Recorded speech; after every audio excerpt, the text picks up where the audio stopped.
ఆ 2000 సంవత్సరాల క్రితం నాటి జెరూసలేం వీధులను మనం ఒక్కసారి ఊహించుకుంటే ఒక రకమైన మతపరమైన రాజకీయపరమైన గందరగోళం కనిపిస్తుంది కదా.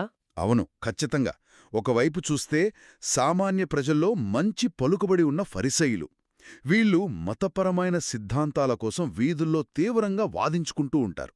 మరోవైపు సద్దూకయ్యలు, వీళ్ళు అత్యంత సంపన్నులు, అలాగే దేవాలయంపై పౌరోహిత్యంపై పూర్తి ఆధిపత్యం చెలాయించే రాజకీయ నాయకులు. ఆ ఇదంతా ఒకెత్తైతే ఈ కోలాహలానికి, ఈ అధికారదాహానికి 100 మైళ్ల దూరంలో ఇంకో వర్గం ఉంది.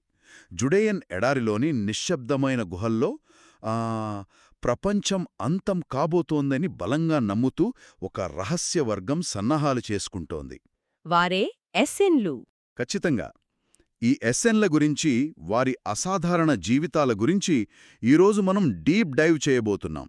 ముఖ్యంగా జోసిఫస్, ప్లీనీ ది ఎల్డర్ లాంటి చరిత్రకారుల రచనలు, అలాగే ప్రపంచ గతిని మార్చిన మృత సముద్ర గ్రంథాలు అంటే ఆ డెడ్ సీ స్క్రోల్స్ ఆధారంగా ఈ చర్చ జరగనుంది. ఈ ఎడారి సాధువుల గురించి తెలుసుకోవడమంటే నిజంగా చరిత్రలోని ఒక అతిపెద్ద మిస్ట్రీని ఛేదించడమేనండి. ఎందుకంటే ఈ ఎస్ఎన్లు సాధారణ సన్యాసులు కారు. అవును. జెరూసలేం దేవాలయం, అక్కడి యాజక వ్యవస్థ పూర్తిగా అవినీతిమయం అయిపోయాయని వాళ్లు నమ్మారు. ఇజ్రాయేల్లో దేవునికి మిగిలిన ఏకైక నిజమైన బిడ్డలు తామేనని వాళ్ల ప్రగాఢ విశ్వాసం. అంటే నాటి సమాజంలో ఆధిపత్యం కోసం పోరాడుతున్న వర్గాలతో విసిగిపోయి వాళ్లు అలా అరణ్యవాసం ఎంచుకున్నారన్నమాట. అవునండి. బాహ్య ప్రపంచంతో సంబంధాలు తెంచుకున్నారు. భౌతికంగా ఎడారిలోకి వెళ్లడమే కాదు, మానసికంగా కూడా ఒక కఠినమైన కోటను నిర్మించుకున్నారు. అంత్యదినాల కోసం తమని తాము సిద్ధం చేసుకోవడమే వాళ్ల ఏకైక లక్ష్యం. సరే, అయితే దీన్ని కొంచెం విడమర్చి చూద్దాం. అసలు ఈ వలసకు దారితీసిన పరిస్థితులేంటి? క్రీస్తుపూర్వం దాదాపు 200 సంవత్సరాల క్రితం యూదుల విశ్వాసంలో ఒక పెద్ద సంక్షోభం తలెత్తింది గదా.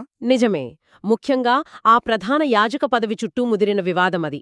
దేవుని నియమాల ప్రకారం ఆ పదవి కేవలం అహరోను వంశస్థులకు మాత్రమే దక్కాలి. కాని రాజకీయ పలుకుబడితో దాన్ని లాక్కోవడం ఎస్ఎన్లకు ఏమాత్రం రుచించలేదు. అందుకే వాళ్లు జెరూసలేంలోని ఆ ప్రధాన యాజకులను అబద్ధాల మనుషులు అని పిలిచారు. ఎగ్జాక్ట్లీ. ఆ దేవాలయ వ్యవస్థ మొత్తం చట్టవిరుద్ధంగా, అపవిత్రంగా మారిపోయిందని వాళ్లు ప్రకటించారు.